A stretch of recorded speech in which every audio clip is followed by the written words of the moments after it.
कवासी डाबर के द्वारा ये स्थापित की जाती है। कौन सी मिल? आप कहेंगे 1854 में भारत की प्रथम सफलतम सूती वस्त्र, ये तो असफल हो गई थी। भारत में प्रथम सूती वस्त्र में भी स्थापना की गई। अरे जैसे हमने पढ़ा था ना कि कुल्टी में लोहा इस्पात कारखाना भी खोला गया था, उल्टी की बात उल्टी पड़ी थी, वैसे यहाँ फूड क्लस्टर वाला गले की धंधा बन गया और ये फिर सफल ही नहीं हो पाया। अब बात आती है कि मुंबई में क्यों? मैंने तो कारण रहा है, इसलिए तो मुंबई को भारत में क्या कहते हैं? प्रश्न बनता है भारत की वस्त्र नगरी। प्रश्न क्या बना कि भारत की वस्त्र नगरी के नाम से किसे जानते हैं? आपका उत्तर क्या बनेगा? भारत की वस्त्र नगरी मुंबई को कहते हैं। अकेली वस्त्र नगरी नहीं कहते, भारत का कॉटन पॉलिश सिटी भी कहते हैं। बात तो एक ही है ना, कॉटन पॉलिश सिटी, इसके नाम से किसे जाना जाता है? आप कहेंगे कॉटन पॉलिश सिटी के नाम से मुंबई। बात आती है कि भारत का मैनचेस्टर किसे कहते हैं? मैनचेस्टर तो चूंकि है कहां पे, आप कहेंगे मूल रूप से जो मैनचेस्टर है ये तो सर इंग्लैंड के अंदर है, लेकिन भारत का मैनचेस्टर ये अहमदाबाद को कहते हैं। अब बात जब अहमदाबाद की आती है तो इसे भारत का मैनचेस्टर ही नहीं कहते, इसके अलावा इसे कहा जाता है पूरब का बोस्टन, इसे पूरब का बोस्टन भी कहा जाता है। अब ये पूरब बोले तो ये पूर्वी गोलार्ध से संबंधित है, भारत की पूर्व दिशा नहीं है। बोस्टन तो पश्चिम में है, बोले तो अमेरिका में है, वो पश्चिम का बोस्टन है, ये पूरब का बोस्टन है, याद रखिएगा। भारत के पश्चिम में बोले सर पूरब का बोस्टन कैसे? तो भारत का मैनचेस्टर या पूरब का बोस्टन से कहते हैं। इसके बाद आप लिखेंगे उत्तर भारत का मैनचेस्टर। उत्तर भारत का मैनचेस्टर ये किसे कहा जाता है? साथियों नोट कर लेना, उत्तर भारत का जो मैनचेस्टर है ये कहते हैं कानपुर। और कानपुर में जो अगर कहें इंडस्ट्री बड़ी पली आगे चली, इसकी वजह क्या है? एक ही वजह क्या? स्थानीय लोगों ने यहाँ निवेश किया, इन्वेस्टमेंट किया, इन्वेस्टर यहाँ बड़े बड़े आगे, तो उद्योग चल पड़ा। बात आती है कि उत्तर भारत का मैनचेस्टर ये है, दक्षिण भारत का मैनचेस्टर कौन है? मैंने आपसे पूछा दक्षिण भारत का मैनचेस्टर बताइए, तो आपका उत्तर क्या बनेगा? सर दक्षिण भारत का जो मैनचेस्टर है ये मैनचेस्टर आ जाता है कोयम्बटूर। सीधा मैंने आपसे प्रश्न पूछा कि उत्तर भारत का मैनचेस्टर कानपुर ये कौन से राज्य में? आपका उत्तर है यूपी में। और दक्षिण भारत का मैनचेस्टर कोयम्बटूर ये कहां पर है? ये है तमिलनाडु। और यहाँ पर विद्युत संयंत्र बहुत ज्यादा, यहाँ पर कहें विद्युत की प्राप्ति बहुत है, इसलिए ऊर्जा के साधनों की प्राप्ति बहुत है, इसलिए यहाँ पर उद्योगों का केंद्रीकरण हो गया। बाकी भारत में जहां कहीं एक से अधिक उद्योगों की स्थिति को प्रभावित करने वाले कारक मौजूद रहे हैं, वहां आपका क्या रहा है? सूती वस्त्र उद्योग स्थापित होता चला गया है। और सूती वस्त्र उद्योग सबसे ज्यादा प्रभावित अगर कोई कारक करता है वो कारक कौन सा? आपका जवाब क्या बनेगा? सर वो कारक आता है क्लाइमेट। कच्चे माल की आपूर्ति तो हो रही है, लेकिन कच्चे माल की आपूर्ति के साथ साथ क्लाइमेट का होना जरूरी है। अगर क्लाइमेट नहीं अच्छी तो ये सूती वस्त्र उद्योग अच्छे से चल नहीं पाएगा। हालांकि आज के समय में तो बताया ना, कृत्रिम तरीके से क्लाइमेट को अपन कहें कि बनाया जा सकता है, लेकिन होगा। चलिए आगे लिखिएगा।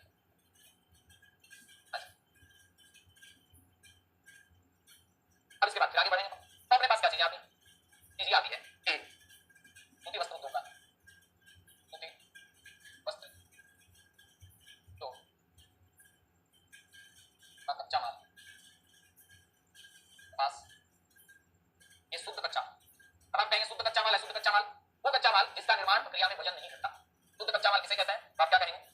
वो कच्चा माल जिसका निर्माण प्रक्रिया में वजन नहीं घटता। ये बात आपको याद रख लेनी है, यानी वो कच्चा माल जिसका निर्माण प्रक्रिया में वजन नहीं घटता, इसे आप क्या कहते हैं? क्या कहते हैं? शुद्ध कच्चा। अब आपसे मैं पूछूं कि भारत में सूती वस्त्र उद्योग केंद्रित हुआ क्यों? कि भारत में सूती वस्त्र उद्योग केंद्रित हुआ क्यों? एक नंबर पे जो कारण था ये था कच्चे माल की आपूर्ति। कच्चा माल यहाँ पे मिल रहा है इसलिए हो गया, बात तो सही। इसके बाद नंबर 2 उष्ण जलवायु, और जहां उष्ण जलवायु होगी वहां के लोगों को सूती कपड़ा चाहिए। और नंबर 3 सस्ता या सस्ते श्रम की उपलब्धता। और जो परिस्थितियां ये है कच्चे माल की आपूर्ति, उष्ण जलवायु, सस्ता श्रम, ये उस समय इनके साथ में पूंजी की उपलब्धता, ये मुंबई में थी। मुंबई केंद्र था, इसलिए मुंबई के इर्द गिर्द क्या होने लग गया, तो अपन यूं कह सकते हैं कि मुंबई में वस्त्र उद्योग के पनपने के ये सारे कारण तो थे। अब बात आती है कि मुंबई के अंदर ये उद्योग क्यों बना? इन कारकों के अतिरिक्त, इन कारकों के साथ निर्यात के लिए बंदरगाह एवं पूंजी की उपलब्धता, ये दोनों के दोनों अपन कह सकते हैं कारण रहे। लेकिन अब धीरे धीरे उद्योग गुजरात की ओर आ रहा है, यानी जो उद्योग पहले मुंबई में था धीरे धीरे गुजरात की ओर स्थानांतरित हो रहा है। और इसका मुख्य कारण क्या है? गुजरात में सस्ती भूमि की उपलब्धता। बात आ रही है कि गुजरात में केंद्रित कहां से? मुंबई से। क्यों? क्योंकि सस्ती भूमि की उपलब्धता। धीरे धीरे जैसे जैसे पॉपुलेशन बढ़ रही है वैसे वैसे आपको याद रखना है, जैसे जैसे आबादी बढ़ेगी वैसे वैसे भूमि तो कम हो रही है। मुंबई तो चूंकि माया नगरी है तो और भी कम, तो यहाँ पर भाई साहब भूमि नहीं मिल रही, सस्ती भूमि की उपलब्धता गुजरात में हो रही है, इसलिए धीरे धीरे उद्योग कहां केंद्रित हो रहा है? आपका उत्तर आएगा गुजरात। अब सुनो, बात करें 1947 यानी 1947 तक भारत में सूती वस्त्र मिलों की संख्या, और ये वाली चीज याद कर लेना, ये वाली चीज याद कर लेना 423 थी। क्यों याद कर लें सर? क्यों बताओ? आप इसलिए याद कर लें क्योंकि ये वाली चीज जो जब पढ़ेंगे इस वाली बुक में समझने की बात करें, और इस वाली बुक में तो आपको याद कर लेना ही जरूरी है। क्योंकि आ सकता है सीधा सीधा कि स्वतंत्रता के समय, ये आपको और किताबों में नहीं मिलेगा, ये आपको यही मिलेगा। मिलों की संख्या कितनी थी? 423। जैसे ही अपन कहें स्वतंत्रता के बाद 409 मिलें भारत में रह गई, लेकिन कपास का 29% क्षेत्र ही भारत में बचा। और ये जो भारत में बचा, यहां से समस्या, पहले तो 423 से 409 रहेगी, लेकिन कपास का जो 70-71% भाग है ये भाई साहब सारा कहां चला गया, पाकिस्तान में चला गया। अब मिलों का अकेलियों का क्या करोगे, अकेली मिलों से कपड़ा बन जाएगा, कच्चा माल चाहिए, फिर समस्या आई। बात आती है कि कानपुर में उद्योग, मैं आपको बता रहा था अभी, कानपुर में स्थानीय निवेश के कारण, स्थानीय निवेश के कारण उद्योग बन पाया, क्या बन गए, उद्योग आगे बढ़ा। बात आती है दक्षिण भारत में, दक्षिण भारत में जल विद्युत की उपलब्धता, जल विद्युत की या दक्षिण भारत में जल विद्युत की उपलब्धता के कारण उद्योग आगे चला, ये कारण रहा। उसके बाद फिर अपन आगे बात करते हैं प्रक्रिया में, ठीक है, तो आगे चर्चा करें। अच्छा,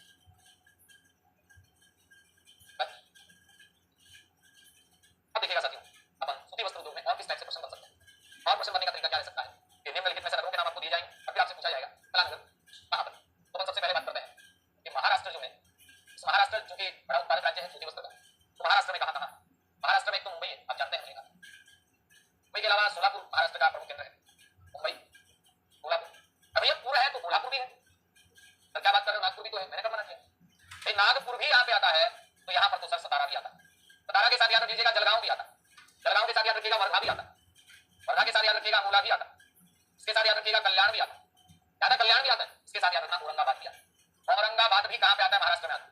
इसके अलावा याद रखिएगा थाने भी आता है, थाने या थाने आता है, ये सारे के सारे सांगाली भी आता है, सांगाली, ये सारे के सारे कहां के, महाराष्ट्र। इनमें से कोई भी एक नाम आ जाए, आपसे पूछ ले, एक तो करने आएगा, दो चार नाम आएंगे या फिर सुमेलित करने में आएंगे, नाम ये राज्यों से सुमेलित करने होंगे, जैसे आपसे आएगा कि नागपुर का बता देंगे, कल्याण है, अमोला है, वर्धा है, औरंगाबाद, थाने, सारे कहां के क्षेत्र महाराष्ट्र, आगे महाराष्ट्र, मुंबई, सोलापुर, कोल्हापुर, नागपुर, सतारा, जलगांव, वर्धा, अमोला, कल्याण, औरंगाबाद, थाने, सांगाली, कहां के क्षेत्र है, बात कहेंगे महाराष्ट्र।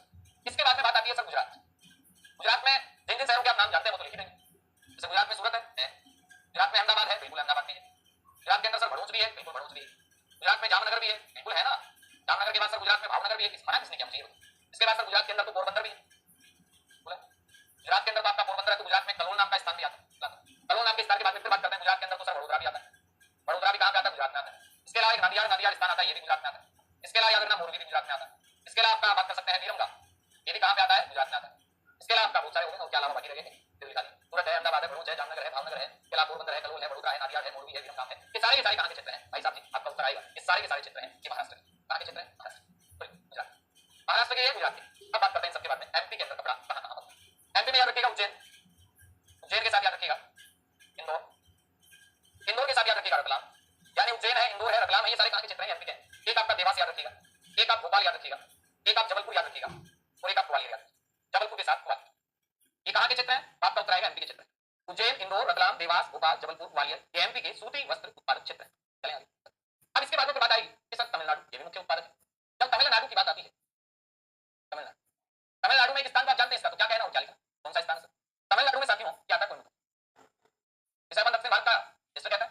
इसके अलावा चेन्नई आता है, चेन्नई के अलावा मदुरई आता है, इसके अलावा तंजावुर आता है, तंजावुर, इसके अलावा रामनाथपुरम आता है, रामनाथपुरम आता है, इसके अलावा याद रखिएगा सेलम आता है, सेलम, इसके अलावा सेलम के बाद में तिरुचिल्लापल्ली आता है, तिरुचिल्लापल्ली, तिरुचिल्लापल्ली के बाद में भाई साहब एक आता है तुत्तीकोरिन, यहाँ भी सूती वस्त्र बनता है, तुत्तीकोरिन, एक आता है पोल्लाची, पोल्लाची, एक आता है तूथुकुड़ी, तूथुकुड़ी, तूथुकुड़ी, ये सारे के सारे स्थान कहाँ के हैं, तमिलनाडु। कौन कौन से, कोयम्बटूर तमिलनाडु में आता है, चेन्नई तमिलनाडु में आता है, मदुरई है, तंजावुर है, रामनाथपुरम है, सेलम है, तिरुचिल्लापल्ली है, तुत्तीकोरिन है, पोल्लाची है, तिरुनलवेली, तिरुनलवेली, तिरुनलवेली, ये सारे के सारे स्थान हैं कहाँ के, ये तमिलनाडु। इसके बाद में तमिलनाडु के बाद बात आती है यूपी। यूपी में कौन कौन से क्षेत्र है सर, यूपी में एक प्रदेश आता है कानपुर, जिसे अपन क्या कहते हैं, यूपी का उत्तर भारत का मैनचेस्टर है। इसके अलावा बात करते हैं तो मुरादाबाद, ये मुर्शिदाबाद नहीं है, मुरादाबाद नहीं है, मुरादाबाद। इसके बाद बात करते हैं तो गाजियाबाद, मुरादाबाद के बाद में भाई साहब एक बात और आएगा गाजियाबाद, इसके अलावा एक मेरठ आएगा, मेरठ के अलावा सहारनपुर आएगा, इसके अलावा अलीगढ़, आगरा, वाराणसी आ जाएगा, अलीगढ़ आ जाएगा, अलीगढ़ के अलावा आगरा आ जाएगा, आगरा के अलावा बात करेंगे तो वाराणसी, ये भी कहाँ का है, ये भी यूपी का आ जाएगा, इसके अलावा मोदी नगर, ये भी यूपी का आ जाएगा, इसके अलावा इटावा यूपी में आ जाएगा, और भी बहुत सारे कितने बहुत, हाथरस भी आ जाएगा यूपी में, हाथरस। तो ये कानपुर, मुरादाबाद, गाजियाबाद, मेरठ, सहारनपुर, आगे चले तो हाथरस, अलीगढ़, आगरा, वाराणसी, मोदी नगर, पटना, ये सारे के सारे क्षेत्र कहाँ के, बात कहेंगे यूपी। यूपी के बाद में बात आती है सर पंजाब, पंजाब में तो चार ही नाम है, पंजाब, पंजाब में लिखिएगा लुधियाना, लुधियाना, अमृतसर और फगवाड़ा, लुधियाना, अमृतसर और फगवाड़ा, ये कहाँ के हैं, तो भाई साहब याद रख लीजिएगा, ये पंजाब के। अब बात आती है पश्चिम बंगाल, पश्चिम बंगाल के क्षेत्रों में कौन कौन से सूती वस्त्र के लिए जाने जाते हैं, जैसे मैंने कहा कोलकाता, ये सूती वस्त्र के लिए जाना जाता है, कोलकाता के बाद में कहा हावड़ा, ये सूती वस्त्र के लिए जाना जाता है, इसके अलावा हुगली, ये सूती वस्त्र के लिए जाना जाता है, इसके अलावा मुर्शिदाबाद, ये मुरादाबाद नहीं भैया, मुर्शिदाबाद, ये भी सूती वस्त्र के लिए जाना जाता है, इसके अलावा श्रीरामपुर, ये भी आपका सूती वस्त्र के लिए जाना जाता है। इसके अलावा बात कर सकते हैं और भी छोटे मोटे ज्यादा खास है नहीं, कोलकाता, हावड़ा, हुगली, मुर्शिदाबाद, श्रीरामपुर, ये मुख्य मुख्य है कहाँ के, पश्चिम बंगाल के, जाने जाते हैं किसके लिए,